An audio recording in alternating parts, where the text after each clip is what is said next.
मालेगाव तसं अनेक अंगांनी नावाजलेलं आहे. हे शहर वेगवेगळ्या विषयांनी चर्चेला येत असलं तरी या शहराची खरी ओळख इथली माणसं आहेत. शहर म्हणजे काय फक्त प्रशासकीय कागदावर असलेल्या नोंदी नसतात. शहर म्हणजे काय फक्त अफवा किंवा राजकारणाच्या खेळी नसतात. शहरात राहणारी असंख्य माणसं, संस्था, विचार आणि आपल्या कलागुणांनी इथलं वातावरण निकोप आणि आनंदी ठेवत असतात. जी दिसत नाहीत, कधी समोर येत नाहीत किंवा त्यांना इथं सुरू असलेल्या धार्मिक, आर्थिक, राजकारणाशी काही देणं घेणं नसतं, पण ही माणसं मात्र इथलं वेगळं पण जपत असतात.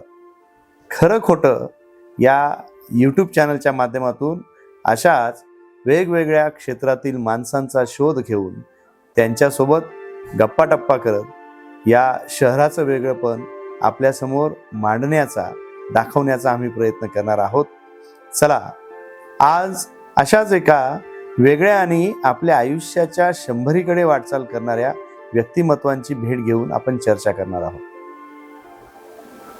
नमस्कार, मी अनिल पाटील. खरं खोटं या चॅनलमध्ये पुन्हा एकदा आपलं स्वागत करतो. खरं म्हणजे मालेगाव तसं वेगवेगळ्या कारणांनी नेहमी चर्चेत येत असतं. मालेगावच्या अनेक अफवा आणि मालेगावच्या अनेक घटना हे मालेगावचं एक चित्र तयार करत असतात. साधारणतः आपण जेव्हा मालेगावच्या संदर्भात चर्चा करायला लागतो त्यावेळेला सकारात्मक बाबींच्या ऐवजी नकारात्मक बाबींची मोठी चर्चा होते. या सगळ्या कोलाहलात या गावचा, या शहराचा इतिहास, या शहराची माणसं यांच्याशी मात्र संवाद साधला जात नाही. कारण कोणतंही शहर किंवा कोणतीही शहराची प्रतिमा ही त्या शहरातल्या अनेक लोकांच्या मिळून बनलेली असते. ही माणसं, ही लोक हे शहर घडवत असतात, ही शहर बनवत असतात. आणि अशी असंख्य माणसं आम्हाला सुद्धा सांगायला अभिमान वाटला पाहिजे आणि आम्हाला जगाला सांगता आलं पाहिजे की मालेगावची अशी असंख्य माणसं, असंख्य संस्था, लोक यांनी हे मालेगाव बनलेलं आहे. आणि मालेगाव फक्त नकारात्मक नसून अनेक अंगांनी बहरलेलं आणि अनेक क्षेत्रांमध्ये पुढे जाणारं आमचं मालेगाव आहे. आणि अशाच काही लोकांशी मालेगावच्या संदर्भात आज आपण चर्चा करणार आहोत. किस्से, कहानिया मालेगाव या सदरामध्ये आमच्या सोबत आहेत रमजान शकूर, जे त्यांचं वय आज 97 वर्ष आहे. 1-2 पिढी बघितलेली हे व्यक्तिमत्व आहे आणि त्यांना संपूर्ण मालेगाव रमजान फेमस या नावाने ओळखतं. या मागचा इतिहास सुद्धा आपण आता चर्चेच्या निमित्तानं जाणून घेणार आहोत. आमच्यासोबत दुसरे गेस्ट आहेत मोहम्मद नुरानी दरगाही, ज्यांचं वय आज 82 वर्ष आहे. आणि अहमद सईद आहेत आमच्यासोबत. वर्तमानपत्र ज्या काळात हाताने लिहिली जायची त्या काळामध्ये उर्दू पेपरमध्ये हाताने लिखाण करण्याचं, बातमी देण्याचं काम हे करत होते सईद चाचा. आमच्यापेक्षा आमच्या सगळ्या आजोबांचे वयाचे असल्यामुळे आम्ही त्यांना आता चाचाच म्हणू पूर्ण मुलाखतीत. पण ह्या सगळी माणसं यांनी एक मालेगावचा इतिहास बघितलेला आहे. हे मालेगाव बदलत असताना बघितलेलं आहे आणि आज आपण त्यांच्याशी गप्पा करणार आहोत. मालेगावची अनेक आठवणी आणि त्यांचा सगळा जीवन प्रवास हे आपण समजून घेणार आहोत. अजून एक विशेष की ते मालेगावच्या कॉलेज ग्राउंडवर जो आता जॉगिंग ट्रॅक तयार झालाय त्या जॉगिंग ट्रॅकला सुद्धा ही सगळी लोक सकाळी 6 वाजेला असतात, आरोग्याकडे लक्ष देतात आणि मोठ्या प्रमाणात ते तिथे व्यायाम करतात, तिथं वॉकिंग करतात. आणि त्यामुळे त्यांना मालेगावचा एक एक व्यक्ती जो ट्रॅकला सकाळी असतो ते ओळखतात. त्या संदर्भात पण आपण चर्चा करणार आहोत. नमस्कार, हमारे चैनल में आपका स्वागत है. आपका परिचय हमने दे दिया है, फिर भी आपके नाम में जो आया कि फेमस जो नाम है, मैं उसी से शुरुआत करना चाहता हूँ. ये रमजान फेमस नाम के पीछे की क्या स्टोरी है? उसका कई कारण है. पहली बात तो ये कि हमने एक म्यूज़िक क्लब संगमेश्वर में स्थापित किया था. अच्छा. तो उसका नाम भी फेमस क्लब था. अच्छा. फेमस क्लब था. और दूसरी बात है कि मेरे यहाँ रंगीन साड़ी चलती थी, तो उसका लेबल भी यही था, फेमस साड़ी वर्क्स. अच्छा. तो सपाटी बाज़ार में रंगीन साड़ी के जो बनाने वाले रहते थे, जैसे अपना देश है या नौरंग है, हाँ तो व्यापारी लोग उनको उसी नाम से पुकारने थे, वो नौरंग, वो अपना देश, वो ये, वो तो मुझे भी वो फेमस, हाँ। तो फेमस साड़ी वर्क्स था मेरा, उसमें वायलिन बना हुआ था, वो ट्रेडमार्क था। अच्छा, आपका ट्रेडमार्क था। जी जी, ट्रेडमार्क था वो, बिजनेस का सिंबल था वो। और फिर इत्तेफाक से, ये इत्तेफाकी कहना चाहिए कि फेमस क्लब जो कायम हुआ गाने बजाने वाली संगमेश्वर में, आइस हाँ। फैक्ट्री जो है, हम्म, तो उसके बाजू में वो जो जगह थे वहाँ पे हमारा क्लब था 1949 से 1969 तक, 20 साल तक था वो। जब 9/9/1970 को पानी आया तो हाँ। क्लब वो बह गया। अच्छा, जो बाढ़ आई 9/9/1970 में बड़ी। उसमें बह गया। अच्छा। तो 20 साल तक वहाँ क्लब था। तो वहाँ पे सीखने के लिए सब आते थे, merchant family, Kasar family, Dixit family और टिपरे फैमिली, भावसार फैमिली के लड़कियाँ उनके माँ बाप के साथ आती थी, बहन भाई के साथ अच्छा। सीखने के लिए आती थी वहाँ पर। तो उनको सिखाते थे, कंपटीशन वगैरह में भाग लेते थे, पहला इनाम दूसरा इनाम मिलता था। फिर मैंने 64 में क्लासिकल इंडियन क्लासिकल म्यूज़िक का विशारद का इम्तिहान, बैचलर ऑफ म्यूज़िक की डिग्री बरोबर। धूलिया में दिया था, गांधर्व महाविद्यालय मंडल यूनिवर्सिटी का नाम है। तो वो फिर मैंने क्लास शुरू किया था, लेकिन वो बहुत लोग सीख रहे थे, लेकिन वही जब क्लब बह गया, बैठने की कहीं जगह नहीं थी। तो इस वजह से फेमस नाम मेरे साथ फेमस जुड़ा है आपकी। जुड़ गया कि एक फेमस साड़ी भी थी, फेमस क्लब भी थी, और वैसे भी लोग मुझे जानने लगे थे, इसलिए भी फेमस नाम जुड़ गया। सच पूछो तो फेमस की बजाय मैं इनफेमस हूँ। और ये जो म्यूजिक में आपका रुचि आया, जी हाँ, और आपने जो कहा कि क्लासिकल म्यूजिक जी आपने सीखना चाहा, जी हाँ। तो क्लासिकल म्यूजिक क्यों चुना आपने? फाइन आर्ट्स जिसको बोलते हैं ना, उसको उर्दू में फनून लतीफ़ा बोलते हैं। अच्छा, ललित कला शायद मराठी में बोलते हैं। ललित कला, बरोबर। उसमें क्या क्या है? उसमें देखिए संगीत है, शायरी है, कविता, और चित्रकार है, चित्रकला है। मुसव्वरी और नृत्य वगैरह है। हाँ। ये जो है ललित कला जिसको बोलते हैं, जिसमें हुस्न रहता है, यानी सुंदरता, जिसमें सौंदर्य जिसमें रहता है, तो वो चीज़ ना गॉड गिफ्टेड रहती है। बराबर, गॉड गिफ्टेड रहती है। वो अचीवमेंट आदमी का नहीं रहता। यानी किसी को हम सिलाई क्लास में सिलाई के लिए 100 आदमी भर्ती कर दिए, तो 1-6 महीने में सबको सिलाई करना आ जाएगी, है, मोटर वाइंडिंग के लिए सिखा, सबको आ जाएगी। लेकिन किसी को हम डांस सिखाने के लिए साल भर भर्ती किए, या संगीत सिखाने के लिए, तो साल भर के बाद भी शायद 2-4 ही सीख पाएंगे। तो वो संगीत के जो वरदान भगवान की तरफ से रहता है।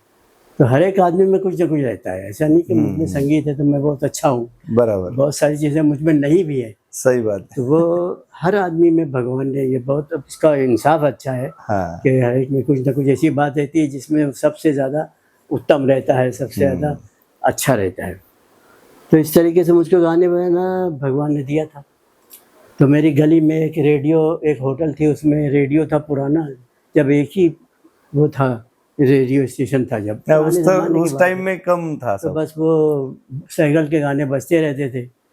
साइकिल के गाने, मैं क्या जानूं क्या जादू है, झूलना झुलाओ बाला माया समर में, और बाबुल मोरा नैयर छूटे हो जाए, शायद वो कभी सुनने में आया होगा, साइकिल का नाम सुनने में आया, नाम तो सुना है हमने। हाँ, तो उसके सब गाने मुझे याद हो गए थे। हाँ। मैं 11-12 ही साल का था। तो मेरे जो दोस्त मित्र मंडली थी, तो मैं साइकिल के गाने गाता था, तो उनको थोड़ा सा वो अच्छा लगता था, चकित होते थे कि अरे बोले ये तो साइकिल के जैसा गाता है, बोले। तो ये ऐसा हुआ। तो धीरे धीरे फिल्मी संगीत गाते गाते तो उससे थोड़ा सा कंटाड़ा आया। तो मैंने कहा कि क्लासिकल सीखना चाहिए। तो हमने क्लासिकल, मालेगांव में कोई गुरु नहीं था, थे तो कुछ गैर मुस्लिम थे। एक खोड़के गुरुजी थे, नाबीना थे, एक मधुकर खोड़के थे, लेकिन मुसलमानों में कोई नहीं था। अच्छा। और दूसरी बात, ये खोड़के गुरुजी थे तो मैं उनके यहाँ जाता था, 2-3 लोग सीखने के लिए आते थे, और 5 रुपया फीस थी। तो उसमें क्या उनका, सिर्फ 5 रुपये। 5 वैसे वो स्कूल में टीचर थे, स्कूल टीचर थे वो, लेकिन कहने का मतलब ये है कि जो इंडस्ट्रियल सिटी होती है, हाँ इंडस्ट्रियल सिटी जहाँ पे मजदूर लोग हैं, बराबर। लेबर हैं जहाँ पे, हाँ तो सुबह से शाम तक काम करते हैं ना, उनके पास इतना टाइम नहीं रहता कि वो बराबर। ललित कला और ये वो सीखे। अब पेट की जरूरतें ज्यादा होती है। 11 घंटे काम करते हैं, उसके बाद उनके लिए इंटरटेनमेंट यही रहता है कि सिनेमा में जाए। सिनेमा में जाए। लेकिन जहाँ बड़े बड़े शहर हैं जैसे बॉम्बे है, पूना है, नासिक है वगैरह वगैरह, जहाँ पे सिर्फ 4 घंटा काम रहे, 5 बजे फुर्सत मिल जाती है, तो कुछ ना कुछ सीखते हैं वो। कोई वायलिन सीखता है, कोई गाना बजाना सीखता बराबर। है, शौकिया वो अपना काम पूरा कर सकते उनको हाँ फिर कोई फिक्र नहीं रहती, और कोई फिक्र नहीं, जो उनकी सैलरी उनकी फिक्स रहती है। तो जो बड़े बड़े शहर हैं वहाँ पर ललित कला जो है तो वो उसको प्रोत्साहन मिलता है, उसको तरक्की होती है।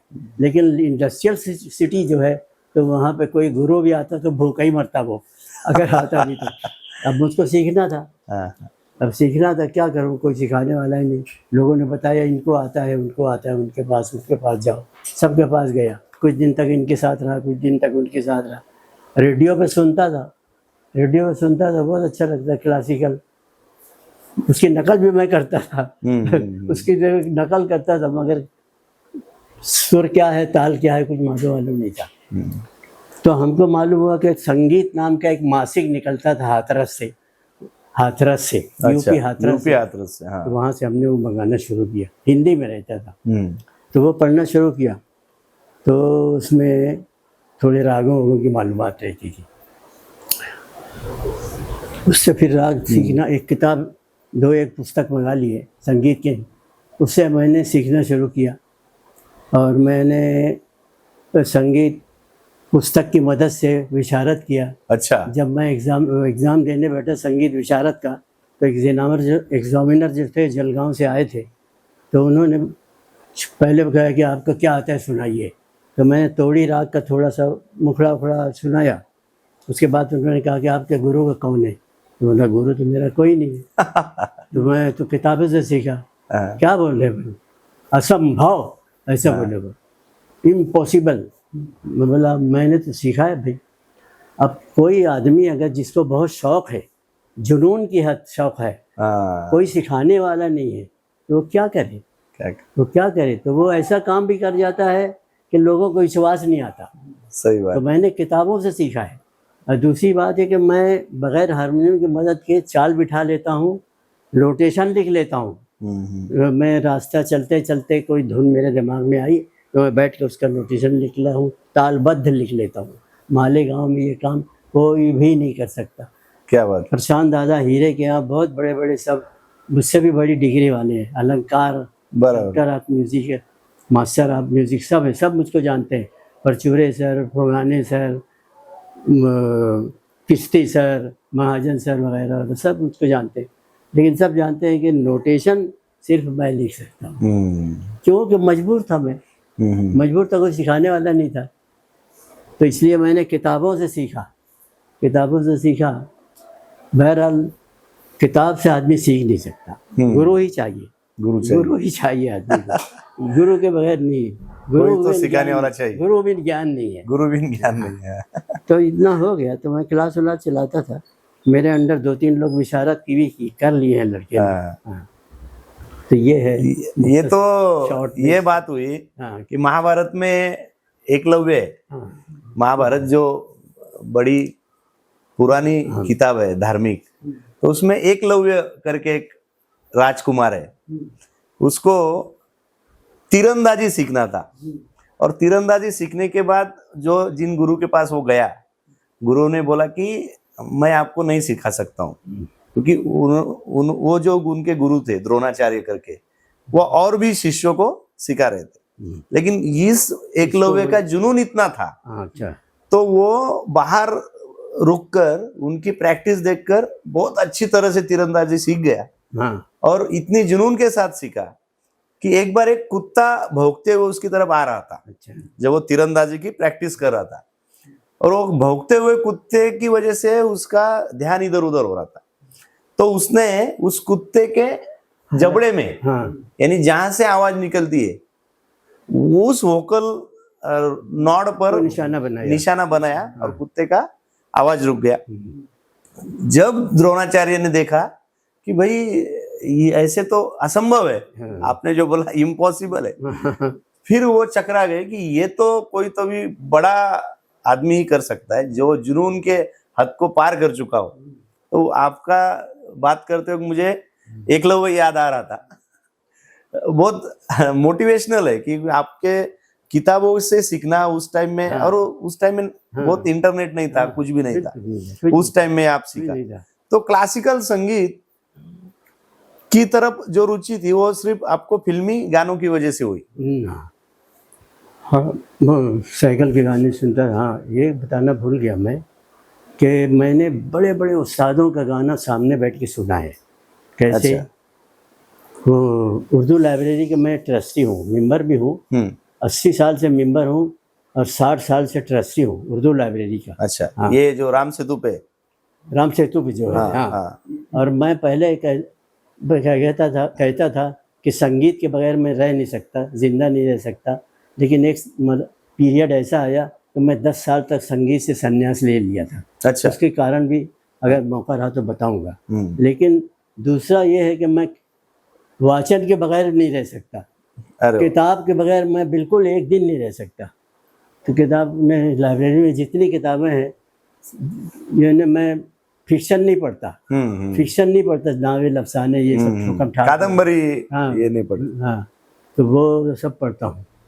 तो वो लाइब्रेरी की समझिए कि करीब सभी किताबें पढ़ चुका हूँ। अरे वाह, क्या बात। अब 80 बरस से बाद तो उसके बगैर, वाचन के बगैर मैं रह नहीं सकता। कौन सी किताबें ज्यादा पसंद आती है? मैं ज़्यादातर तो लोगों के चरित्र, आत्मकथा, आत्मचरित्र। हाँ, वो पढ़ता हूँ, या सफरनामा, जो इधर उधर जो घूम जाते हैं। मराठी में उसको प्रवास वर्णन बोलते हैं। प्रवास वर्णन, हाँ, वो। और या कि फिर मैंने आपके बारे में कुछ लिखा, आपने इनके बारे में कुछ लिखा, आपने कुछ बड़े बड़े लोगों के बारे में कुछ लिखा, उसको बोलते हैं कैरिकेचर, खाके। वो सब मैं पढ़ता हूँ। मैं नावल अफसाना नहीं, ठोकम ठाक नहीं बैठ, वो मुझे अपील नहीं करती भाई। मैं पढ़ नहीं सकता, पढ़ता नहीं, बल्कि पढ़ सकता ही नहीं। वो ऐसी किताब तो मैं पढ़ नहीं सकता। लेकिन आप जो पढ़ते हो, सफरनामे में लोगों का, संस्कृति का, और पूरे उस सफर में जो बंदा लिखता है, उससे अपने को उस दुनिया में, उस एरिया में जाना आसान होता है, समझ लेना आसान होता है। वो बड़ी बात है। सफरनामा हो या आप जो चरित्र पढ़ते हो, जब तक हम चरित्र पढ़ेंगे नहीं, तब तक हमको पीछे की जनरेशन नहीं समझ में आएगी। तो ये तो बड़ी बात है। लेकिन मैंने ये भी सुना है कि आप जो ऑर्केस्ट्रा वगैरह करते थे, तो अलग अलग गणपति के उत्सव में, नवरात्रि के उत्सव में भी आप ऑर्केस्ट्रा करते थे। वो 1963 में पहला मालेगांव में फसाद हुआ। अच्छा, पहला 63 में पहला फसाद हुआ। क्या वजह थी फसाद की? फसाद की वजह ये थी ना, सरदार टाकीज है ना, सरदार टाकीज के पास वहाँ पे कुछ लोग बाजा बजा रहे थे। वो रामचंद्र पहलवान, उनके लड़के उड़के जो आते हैं ना, मन्नू, वही खानदान के लोग सरदार टाकीज के पास बाजा बजा रहे थे। वहाँ से मस्जिद बहुत दूर है, मगर वहाँ पे एक हाजी साहब थे, उनकी सोडे की दुकान थी ना, भाऊ। तो वो आके ना गुस्से में आए ना, उसको बजाने वाले को एक तमाचा मारे जोर से। बस वो जाके फिर अपने मंडली को लेके आया, और वो पान की दुकान और ये वो सब तोड़ना शुरू किया। अच्छा। तो पहला फसाद था, और ऐसे शुरू हुआ, मुसलमानों की ही तरफ से शुरू हुआ। मालेगांव में जितने फसाद हुए सब मुसलमानों ही की तरफ से शुरू हुआ, हिंदुओं ने नहीं शुरू किया। ये ज़रूर है कि मुसलमान लोग एक पान की टपरी गिरा देंगे या एक छोटे मोटे होटल तोड़ डालेंगे, उसके बाद फिर अच्छी तरह पीटे जाते हैं भाई, उनके साथ पुलिस रहती है, सब कुछ रहती है। लेकिन तो, आप जो ये बोल रहे हो, ये बहुत बड़ी बात है मालेगांव के हिसाब से, क्योंकि हम आने वाले दौर में मालेगांव की दंगे और उसका सब पीछे का जो भी बैक हिस्ट्री है वो कवर करने वाले हैं। मुझे ये लगता है बार बार, अभी ये वाकया निकल गया है तो अब चर्चा कर रहा हूँ आपसे, दंगा ये कोई सोच समझ के की हुई साजिश नहीं होती। जैसे आपने कहा कि वो बजा रहा था, उसने उनको मार दिया, और वो ये क्या है क्या वो जो धार्मिक, क्योंकि हमारे लोगों में मौलवी बोलते हैं, हाँ आप लोगों में क्या साधु बोलते बरं आमच्यात धर्मगुरू हैं। असतात. लोगों, नौजवानों के जो तरुण है, उनका दिमाग ये बना दिया गया है हाँ कि भाई बाजा मस्जिद के पास नहीं बजना चाहिए, ये हराम है. हाँ, नहीं बजना चाहिए ये। हाँ. तो ये मैं नहीं मानता इसको। सही बात. मैं मानता हूँ कि बाजा बजाने से कुछ नहीं होता हमारा। असल में एक हमारे एक धार्मिक थे मौलाना वहीदुद्दीन खान, उनका नाम नहीं सुना हुआ है। तो वो उनकी किताबें मैं पढ़ता था, तो वो बहुत मॉडर्न मौलवी थे। तो वो बोलते थे कि अगर कोई बाजा बजा रहा है तो उससे कुछ नहीं होता, बराबर. या कि कुरान को अगर जला दिया कोई ने हाँ. तो उससे क्या होता है। नौजवान क्यों जाके भड़क जाते हैं. दूसरों का नुकसान करते हो।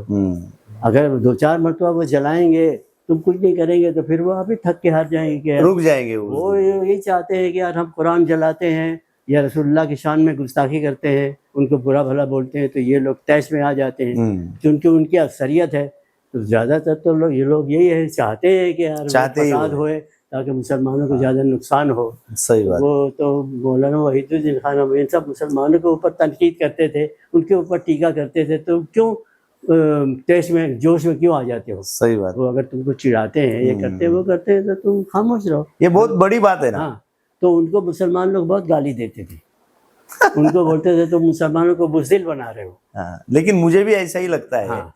कि हमारा जो ईश है, हाँ, परमेश्वर है, हाँ, या हम जिनको मानते हैं, हाँ, वो इतने छोटी शख्सियत नहीं है, हाँ, वो इतनी छोटी शक्ति भी नहीं है हाँ, कि किसी के जलाने से, किसी के फाड़ने से, हाँ, या किसी से कालिद पोतने से उनका महत्व कम हो जाए. हाँ, तो ये तो बहुत बड़ी बात है कि आपने जो कहा हाँ, कि उससे होना ही नहीं चाहिए, हाँ। और ये रोकने की रुश्दी बहुत का- अच्छी कोशिश है. रुश्दी का नाम सुना है आपने? सलमान रुश्दी नाम। सलमान रश्दी सुना हूँ. हाँ, हाँ, सुने बराबर. ना। हाँ, सलमान रुश्दी, उसने हाँ। लिखा था ना, बराबर. सैटेनिक वर्सेस नाम की किताब लिखी थी। उसमें हमारे पैगंबर के बारे में बहुत कुछ बराबर. बुरा भला लिखा हाँ, था उसने। तो आयतुल्लाह खुमैनी जो मिस्र के थे ना, उन्होंने फतवा लगा दिया था कि उसका सर कलम किया जाए. कलम कर दो। तो मगर मौलाना वहीदुद्दीन खान, जिनको मैं मानता हूँ, जिनका मिशन में मैं शामिल हूँ, जो मेरे उनकी खतो किताबत भी होती, जो मालेगांव भी आए थे वगैरह वगैरह, तो वो बोलते थे कि ये फतवा बिल्कुल नहीं देना चाहिए। उससे क्या हुआ फायदा। रुश्दी का कोई कत्ल तो हुआ नहीं, पूरी दुनिया में मशहूर हो गया। उसकी किताब कोई आदमी भी नहीं पढ़ सकता था, करोड़ों की तादाद में बिकने लगी। वो तो बिलियनर हो गया, बिलियनियर हो गया वो तो। सही है। अरे ये नहीं भी अगर देखा जाए तो हमारे पैगंबर जो थे ना, हमारे पैगंबर जो थे मोहम्मद रसूलुल्लाह सल्लल्लाहु अलैहि वसल्लम, उनकी ज़िंदगी में उनको बहुत तकलीफ दी गई थी। उनके रास्ते में कांटे बिछाए गए थे, उनके रास्ते में गंदगी डाल दी गई थी, उनके ऊपर ऊँट की उजड़ी डाल दी गई थी, उनको बुरा भला कहा था। मस्जिद में एक यहूदी आके पेशाब कर दिया था, हाँ. हुजूर खुद पानी ला के उसको धो दिए थे। लोग उसको मारने दौड़े तो उन्होंने रोका कि मारो मत। अरे तो ये तो उनकी जीवनी है, तो उनका तो ये तो मैसेज ही हो गया ना फिर. एक बुढ़िया हमारे रसूल सल्लल्लाहु अलैहि वसल्लम जिधर से गुजरते थे, उनके ऊपर रोज गंदगी फेंक देती थी, रोज। अच्छा.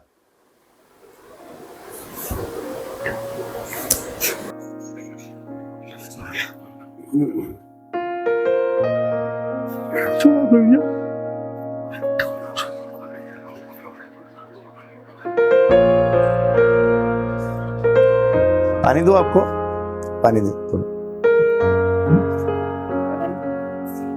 पटका.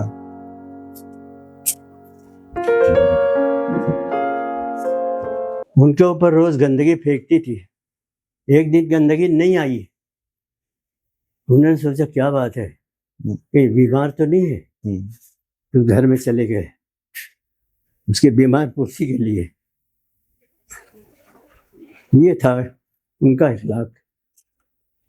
इसको हिंदू फिलोसॉफी में करुणा बोलते हैं। तो ये तो बहुत बड़ी बात है, यानी जो प्यार का पैगाम है, जो करुणा का पैगाम है, तो वो जाना बहुत जरूरी है। आपने जो कहानी बताई है वो बहुत बड़े मायने रखती है वैसे हिसाब से। तो ये बात है। ये जो सब बातें आपने जो मौलाना साहब के ताल्लुक से बोली, मौलाना वहीदुद्दीन खान, अभी 97 साल की उम्र में उनका देहांत हुआ है कोविड में। कहाँ से थे? दिल्ली में रहते थे। दिल्ली में रहते थे। हाँ, दिल्ली में रहते थे। आज वैसे लोगों की बहुत जरूरत है। उनको बहुत सारे मुसलमान लोग उनको गाली देते, जितने मौलवी थे ना, जितने सब उनके के खिलाफ थे, बोलते नहीं, थे। जिन जिन लोगों ने हाँ। समाज की सुधारना की है, हाँ। जो जो लोगों ने समाज को आगे ले जाने की कोशिश की है, उनको तो लोगों ने गालियां दी है।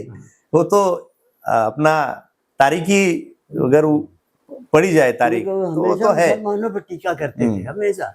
मुसलमान को तुम पढ़ो लिखो, तुम तालीम हासिल करो, तुम ये क्यों करते हो? वो कुरान जलाते हैं या हुजूर के सामने बहुत बड़ी बात है। तो उसको क्यों तुम उस पर इस्तेहाल होते हो? तुम मुस्तहिल हो जाते हो, गुस्से में आते हो, इसीलिए तुमको जानबूझ के वो करते हैं। 2-4 बार तुम नहीं करोगे ना तो वापस थक के बैठ जाएंगे।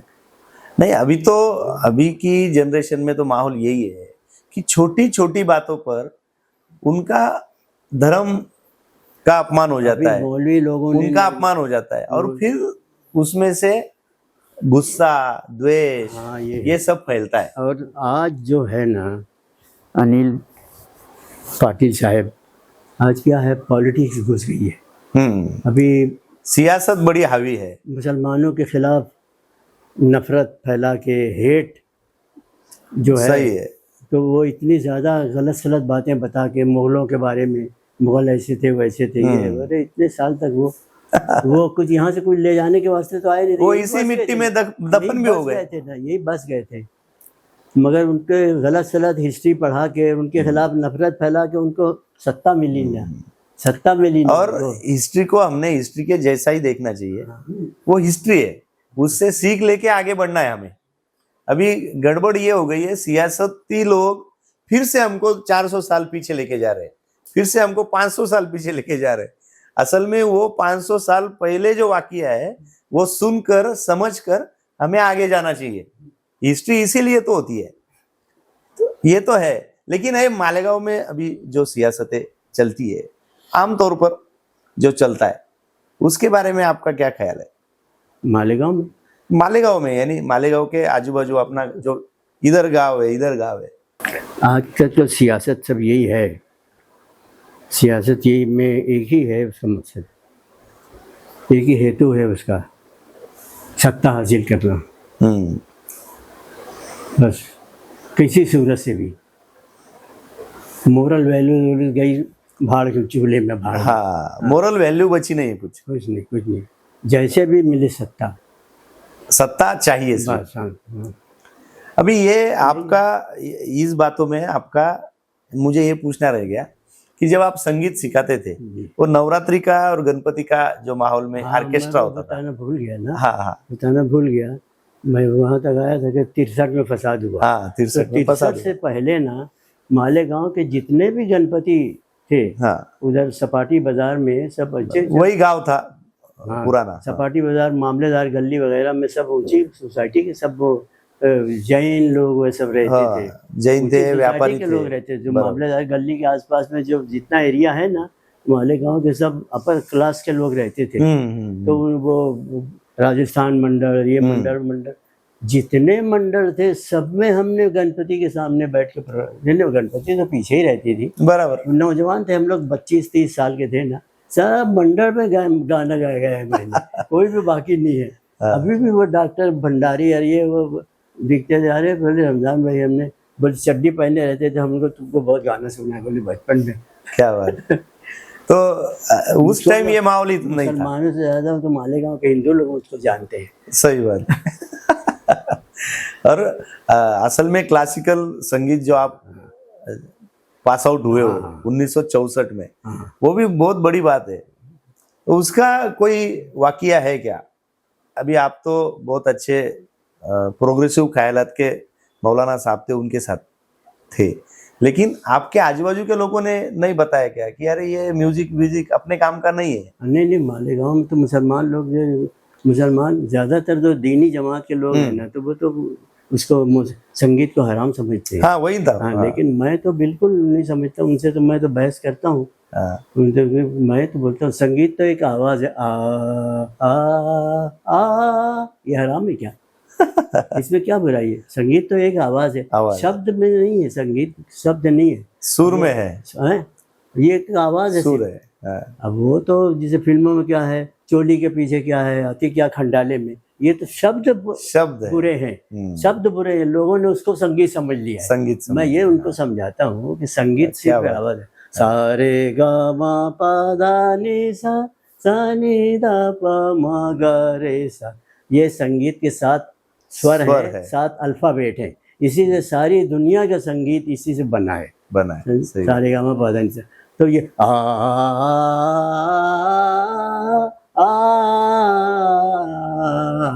ये आराम है क्या? हो ही नहीं इसमें सकता। क्या बुराई है? इसी से तो सब संगीत बना है। अजान में भी ये है, स्वर है। हाँ, किरात जो पढ़ते हैं उसमें भी यही है, स्वर तो है। इसी से सारी दुनिया का संगीत इसी से बना है, यही 7 सुरों से। आयत पढ़ते हैं। हाँ, वो सब है।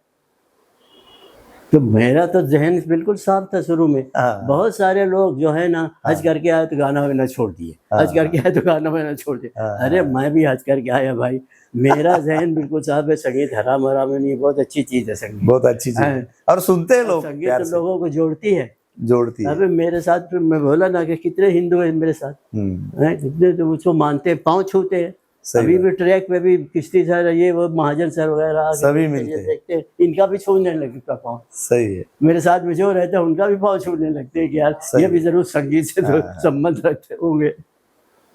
वो रिस्पेक्ट है ना आपके लिए। सही बात, बहुत बड़ी बात है ये, मैं तो बहुत बोला बड़ी ना बात भाई, जब बहुत छूते हैं ना तो बहुत बड़ी बात है ये। मैं उनको बोलता हूँ हिंदुओं में देखो कितनी बड़ी बात है, आदमी का आदर करते हैं वो। हाँ। अभी संगीत का तो बात चलती रहेगी अपनी, लेकिन ये जो सुबह अभी आप तीनों दोस्त हो, उम्र का अलग अलग आपका बहुत फर्क है, लेकिन आप तीनों निकलते हो सुबह, किदवाई रोड से निकलते हो और कॉलेज ग्राउंड तक आते हो, ट्रैक पर घूमते हो। ये शुरुआती दौर से आपको तबीयत की तरफ ध्यान देना जरूरी लगा है कि अभी कुछ दिनों से आपका ये चल रहा है? अच्छा, मैं बोलूँ ना? हाँ। मैं तो वो ऐसा हुआ कि मैं जब 16 या 14-15 साल का था ना, तो मैं पावर लूम मजदूर था। अच्छा। पावर लूम मजदूर था। उस ज़माने में पावर मालेगांव में बहुत थोड़ी देर रहती थी, और बेटे रात को कभी 3 बजे आती, कभी भी आती थी। हाँ, तो इधर उधर जाके काम करना पड़ता था, और होटल में खाना पीना हो जाता था तो पेट की तकलीफ शुरू हो गई, गड़बड़ी होती थी, पेट की तकलीफ शुरू हो गई थी। तो वो एक मैगज़ीन आता था दिल्ली से, उसका नाम था हमदर्द सेहत। उसमें लिखा हुआ था कि सुबह के वक्त अगर कोई पैदल 1 घंटा चले, वॉकिंग करे तो उसके लिए बहुत फ़ायदे की चीज़ है वो, इसमें लिखा हुआ था। लाइब्रेरी में मैं जाता ही था, 14 साल की उम्र से लाइब्रेरी पढ़ते थे तब से। और एक बात और अभी याद आई, वो भी बताऊंगा। तो वो मैगज़ीन में पढ़ने में आया कि अगर सुबह घंटा भर अगर पैदल चले, तेज़ी से चलना चाहिए, ऐसा नहीं कि हम धीरे धीरे चले, उससे कोई फ़ायदा नहीं, ऐसे जल्दी जल्दी चलता है। मैं शुरू में जब शुरू किया था तो सबको ओवरटेक करता था, कोई बाकी नहीं रहता, सब लोग ओवरटेक करता था, और अब सबसे पीछे रहता हूँ। आज सबसे पीछे रहता हूँ मैं। तो खैर, तो मैं शुरू कर दिया भाई, उसमें पढ़ा। एक ही दिन गया तो मुझे तो बहुत अच्छा लगा। तो जब से मैं 1958 से शुरू किया हूँ, जब से आज तक मैं पैदल चल रहे हैं, और मुझको देख के बहुत सारे लोगों ने शुरू किया है, और मैं सबको बोलता भी रहता हूँ। कोई बोलता है कि यार तुम्हारा सेहत क्यों इतनी अच्छी है, तुम्हारी उम्र क्यों, देखो भाई मैं ये करता हूँ, तुम भी वही करो। सही बात। कोई पैसा वैसा लगने वाला नहीं है। सुबह सवेरे उठो, हवा स्वच्छ रहती है सुबह, रात को भी चलेंगे तो चलने का तो फ़ायदा होगा, लेकिन रात के हवा में धुआं रहता है, गर्दोबार रहता है, सब कुछ रहता है, लेकिन सुबह हवा साफ सुथरी स्वच्छ रहती है, तो सुबह चलो। तो हम ये तो नौजवानों को बहुत बड़ा मैसेज है आपका। हाँ, बहुत सारे लोग बोलते भी है ना, रोल आप हमारे रोल मॉडल है बोलते हैं, हमारे मुंह पे बोलते हैं, मेरे मुंह पे बोलते हैं। आपको कैसे लगता है जो अभी आप आते हो, दोनों तरफ के लोग आपको बहुत इज्जत देते हैं, प्यार से बात करते हैं, आपको कैसे लगता है? वो अच्छा लगता है। बस ये कि हम लोग आदत हम लोग ये हो गई है, सुबह रोजाना आना और उठना, सवेरे नमाज पढ़ कर निकल जाना। हम लोग रोजाना का ही मामूल हो गया हमारा। अच्छा, सुबह की नमाज पढ़ के निकलते हो आप? हाँ, नमाज पढ़ के निकलते। और मैं समझो से 42-43 साल हमारी मुलाकात मस्जिद ही में होती है। अच्छा। ये अपने घर से मस्जिद में आते हैं, मैं मालूम कर लेते कौन सी मस्जिद में नमाज पढ़ने गए। मौसम पुल पे पढ़ते थे बहुत दिनों तक, मौसम पुल पे पढ़ते। मौसम पुल की मस्जिद में। हाँ। नहीं तो लेकिन क्या फील करते हो आप, यानी क्या आपको लगता है ये सब जो लोग मिलते हैं आपसे हाँ, ट्रैक पर?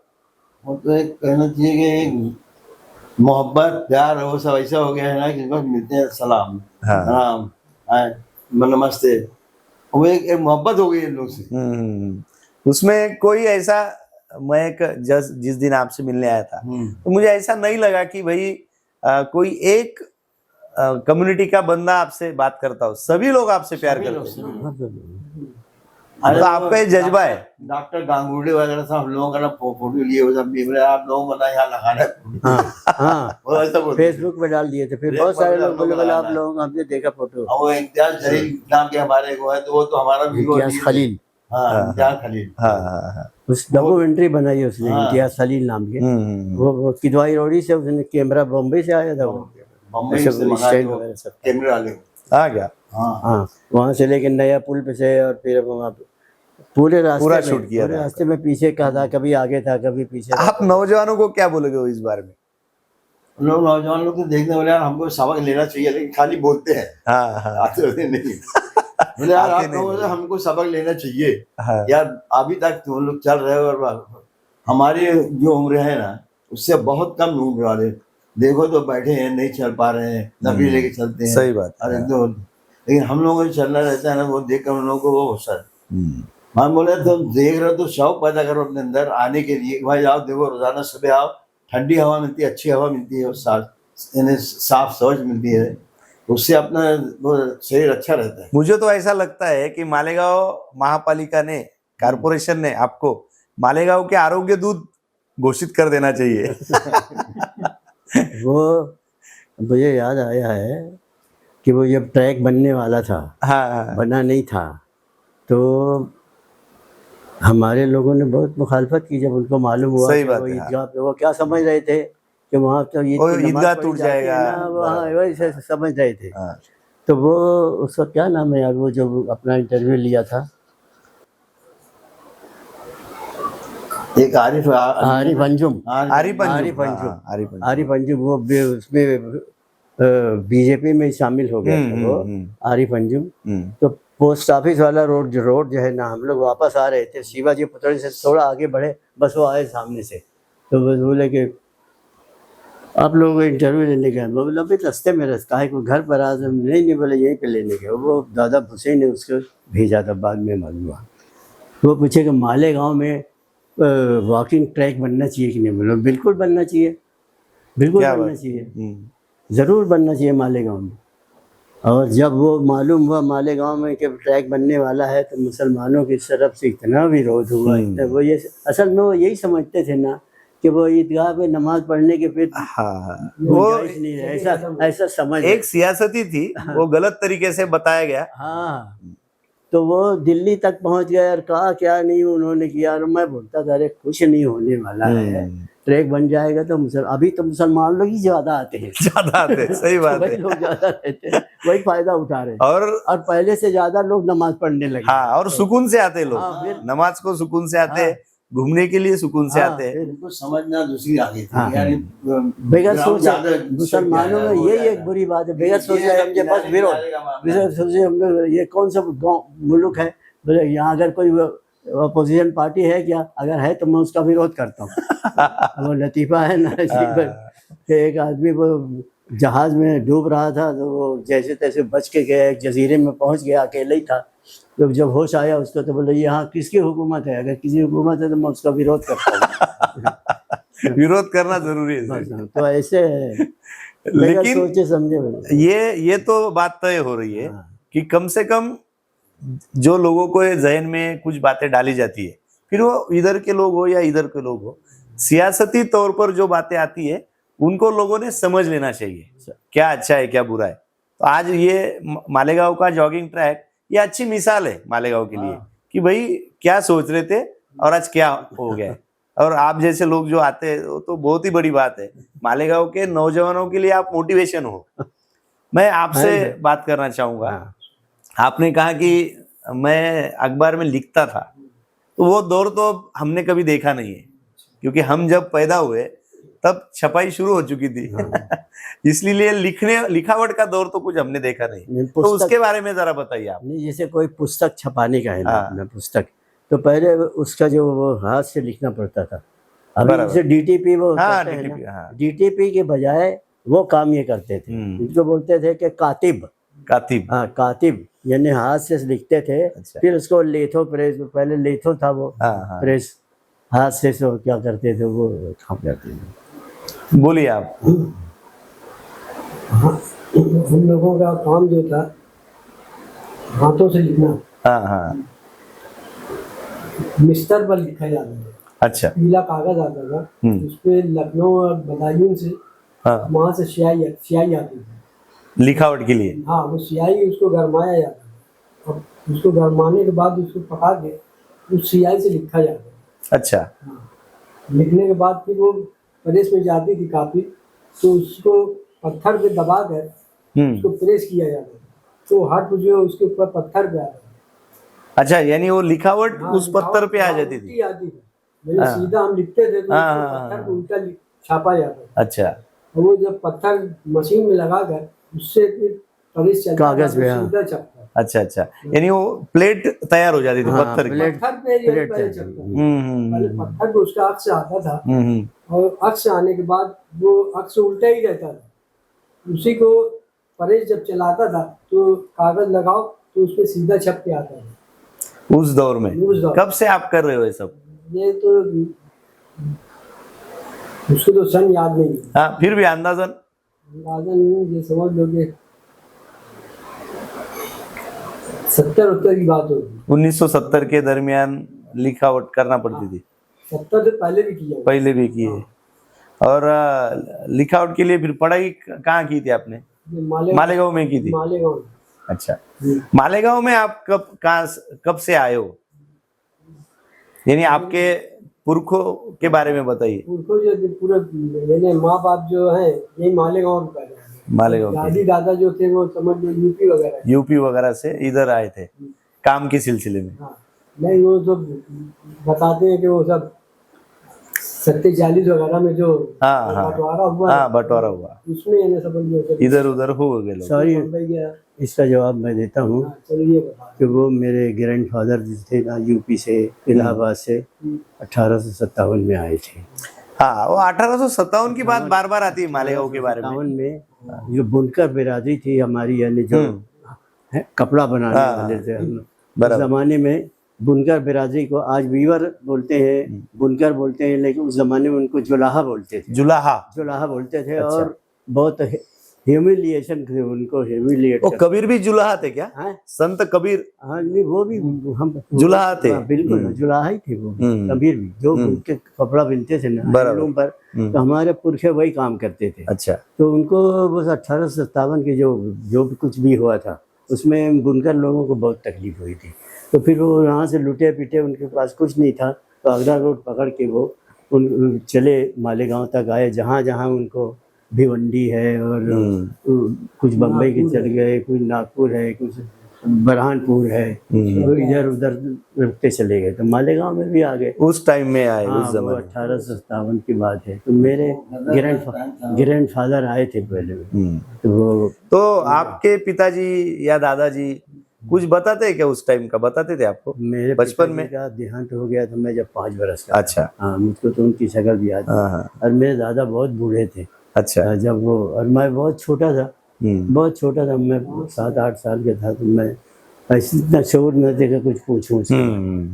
वो कुछ नहीं। लेकिन 1857 का जो लड़ाई है और मालेगांव, ये बड़ा गहरा नाता मालेगांव से है। तो उसमें बुनकर लोग बहुत ज्यादा थे, बड़े पैमाने पर आए, इसीलिए वो सब लुटे पिटे सब आए इधर उधर सब हैंडलूम चलाते थे। वो यहाँ आकर वही सब शुरू कर दिया। वही सब मालेगांव में आके हैंडलूम शुरू किए हैं, साड़ी बुनना। जब धीरे धीरे फिर पावर लूम आया तो फिर लोगों ने उसको। अच्छा, तब का मालेगांव जिस टाइम में आप संगीत सीख रहे थे, जी। गणपति में ऑर्केस्ट्रा कर रहे थे, लोग आप लोगों को आपने जो फैमिलीज के नाम लिए, मेरे हिसाब से वो बहुत बड़ी फैमिलीज थी। मर्चेंट है, हाँ, मुड़े है, दीक्षित फैमिली थी, दीक्षित कासार है, फैमिली कासार थी, है। कासार फैमिली हाँ, थी, मर्चेंट फैमिली ये थी। नामी गिरामी हाँ, सब फैमिली अच्छे थे, थी हाँ, बिल्कुल, मालेगांव सब उनके- और उनके फैमिली मेंबर्स को आपने संगीत सिखाया। हाँ, तो वो माहौल हाँ। और मालेगांव का आज का माहौल आपको क्या अरे, समझ में आता है अरे, फर्क? वो वही है, सियासत घुस गई है ना, पॉलिटिक्स घुस गई है सब जगह, यही बात है। अब नफरत पैदा करके सत्ता हासिल करती है। जितना मुसलमानों के खिलाफ नफरत पैदा करो उतना हिंदू वोट अपना पक्का होता है, ये बात है। अच्छा, मुसलमानों ने इतना अत्याचार किया है, अच्छा उन लोगों ने ये से इतने 35,000 मस्जिद गिराई है, मंदिर गिराया है, वगैरह वगैरह, ये सब चलता है। चलता है। ये तो लोगों ने समझ बढ़ा लेना चढ़ा चाहिए। के एग्जैजरेशन, बढ़ा चढ़ा के झूठ बहुत ज्यादा बोलते हैं। अब क्या करें भाई, क्या करें? जो अक्सरियत है, मेजॉरिटेरियनिज्म जो है, वही है अभी, उसकी हुकूमत है। जो आदमी ज्यादा है वो जो बोलता है वो कानून बन जाता है। लेकिन फिर भी इंसानियत को मानने वाला एक बड़ा तबका आज भी दुनिया में है और वो कायम रहेगा। वो खत्म होने वाला नहीं है। लेकिन उसके लिए अपने जैसे लोगों को बात करते रहना चाहिए, एक दूसरे से मिलते रहना चाहिए। अभी आपकी उम्र में तो लोगों के ताल्लुकात थे, हाँ, हिंदू मुस्लिम ताल्लुकात बहुत अच्छे थे, बहुत अच्छे थे। क्योंकि मिलना था, बातचीत बहुत, करना है। था। और जब तक हम बातचीत नहीं करेंगे तब तक आदमी समझ में नहीं आता है। आज के नौजवानों में मालेगांव का मैं जो देख रहा हूँ माहौल, जो अफवाहें फैलती है और जिस पे विश्वास कर लेते हैं लोग, हाँ, उसकी एक बड़ी वजह मुझे ऐसा लगता है हाँ, कि आज के नौजवान हिंदू और मुस्लिम एक दूसरे से मुलाकात ही नहीं करते। नहीं करते। उसके लिए क्या करना चाहिए, आपके नजरिए से क्या करना चाहिए?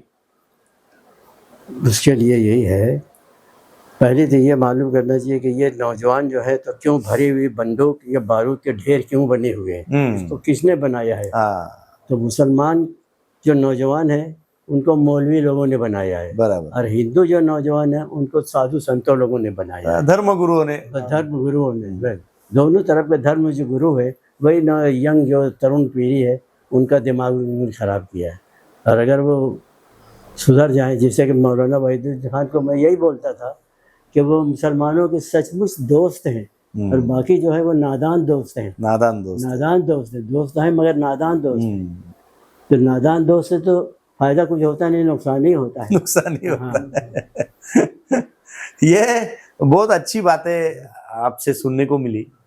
हमारा ये जो नजरिया है मालेगांव की तरफ देखने का, हम ये सोच रहे हैं कि आने वाली पीढ़ी के लिए, या जो मेरा बच्चा है आज जो स्कूल में जा रहा है, उसके लिए मालेगांव का पिछला जो तारीखी समाज है और तारीखी जो लोग है, वो उसकी तरफ उसके लिए ये बनाना है हमको। ये सब जो काम चलता है तो वो हम कर रहे हैं। इसमें जो लड़के लोग जो पढ़ते हैं क्लास वगैरह में, तो उनके जो टीचर्स हैं उन लोगों को ये चाहिए कि ऐसी बात करें, सही बात है। मिलाप वाली है वो सब वाली। हाँ, अगर वो इख्तलाफ वाली बात करेंगे वो करेंगे तो फिर तो लड़के लोग तो उसी तरफ जाएंगे। वही सीखेंगे। हाँ, हाँ, यानी शिक्षक जो है, हाँ, शिक्षक जो है ना उसको चाहिए, उसकी बड़ी जिम्मेदारी है कि ये सब समझ ले और वो लोगों को बताने रहे।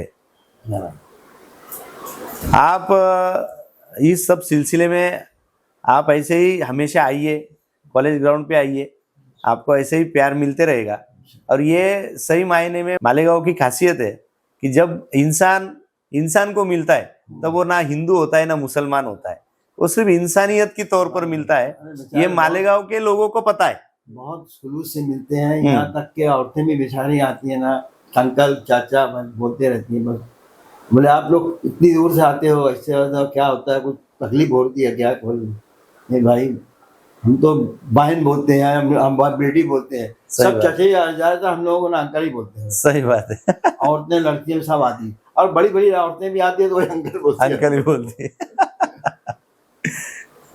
हिंदू कम्युनिटी में बहुत ज्यादा बेदारी है, ये जागरूकता जिसको बोलते हैं। अभी देखिए ट्रैक पर कितने लड़के लड़कियां वो जो वर्जिश करने के लिए आते हैं, 1,000 से बड़े पैमाने पर आती है। सही बात है, कितनी सब बहुत से। हाँ। एक मुसलमान नहीं, एक हालांकि पीटी टीचर तो मुसलमानों में हाई स्कूल तो बहुत 28-30 हाई स्कूल है, वो सब पीटी टीचर लोग लेके आते हैं। नहीं सही है। कितनी इन्हें बेदारी है उनके अंदर है। वो जागरूकता आना जरूरी है। जागरूकता बहुत है, बहुत है। आप लोगों में बहुत जागरूकता है। और वो हम लोगों से पूछते भी वही रहते हैं, जो गैर मुस्लिम है, नॉन मुस्लिम है, हम लोगों से पूछते हैं कि हमारी तारीफ भी करते हैं, उम्र भी पूछते हैं। कोई मुसलमान पूछता नहीं है, अरे क्या बूढ़ा हो गया, उसको कोई परवाह नहीं है न वो खुद। लेकिन ये जागरूकता आना जरूरी है, और वो हम चाहेंगे कि आप जैसे लोग अगर बोलते रहेंगे तो ज्यादा से ज्यादा जागरूकता आएगी। आपने हमारे लिए जो वक्त निकाला और आपके तजुर्बे हमारे साथ बातचीत करके शेयर किए, उसके लिए आपका हम तहे दिल से शुक्रिया करते। नमस्ते।